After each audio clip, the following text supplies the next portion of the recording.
এসেছি আজকে আমাদের পার্টির জেলা কমিটির ডাকে আসন্ন যে এই বিধানসভার সাধারণ নির্বাচন সেগুলো একটা কর্মী সভায়।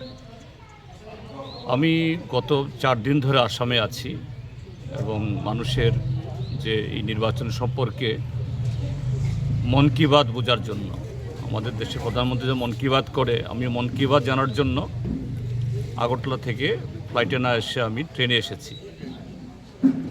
তো যতজন যে আসামের লোক যারা ট্রেনে ছিলেন তাদের সাথে কথা বলেছি এদের মন কি বাত বোঝার জন্য। তাদের অধিকাংশ মেজরিটি বলছে যে না, আসামকে এই ডক্টর হিমন্ত বিশ্ব শর্মা এবং তার দল বিজেপির হাত থেকে উদ্ধার করতে হবে। গত 10 বছর, তার মধ্যে ডক্টর হিমন্ত বিশ্ব শর্মার হাতে 5 বছর, এর আগেরবারও তিনি ছিলেন অর্থমন্ত্রী হিসাবে। এটাকে একটা গোটা পরিবারের হাতে কক্ষিগত করার চেষ্টা হচ্ছে। প্রত্যেকটা মানুষ ক্ষুব্ধ। এখানকার যুবকদেরকে যে স্বপ্ন দেখানো হয়েছে সেই স্বপ্ন সাকার হয়নি। কৃষকরা আরও বেশি ফকির হয়েছে।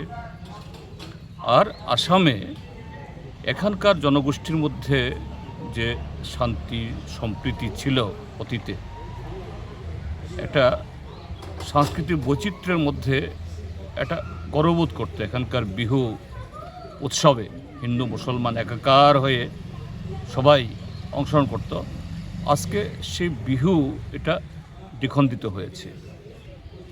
মাঝখানে আমাদের দেশের অন্যতম যে একজন যে বিখ্যাত শিল্পী জুবিন গর্গের অকাল মৃত্যুতে সে আসামের ঐক্য আবার দেখা গেছিল।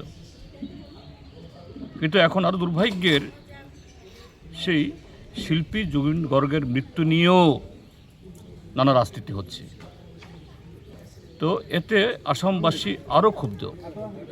তো এই জন্য আসামের বিজেপি বিরোধী সমস্ত ধর্মনিরপেক্ষ গণতান্ত্রিক শক্তি তারা চায় একটা ঐক্যবদ্ধ, সমস্ত সংস্কৃতি ভাষা ধর্মের সমন্বিত একটা সুন্দর আসাম করতে, এবং এটা করার জন্য যে চেষ্টা হচ্ছে একটা ঐক্যবদ্ধ প্রার্থী দেওয়ার জন্য।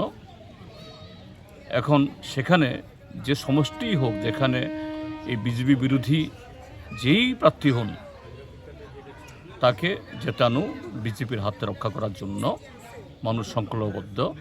এটাকেই কিভাবে আমরা উৎসাহিত করতে পারি, আজকে আমরা এখানে এসেছি এবং সে কথাগুলো এই কর্মী সভাতে আলোচনা হয়েছে।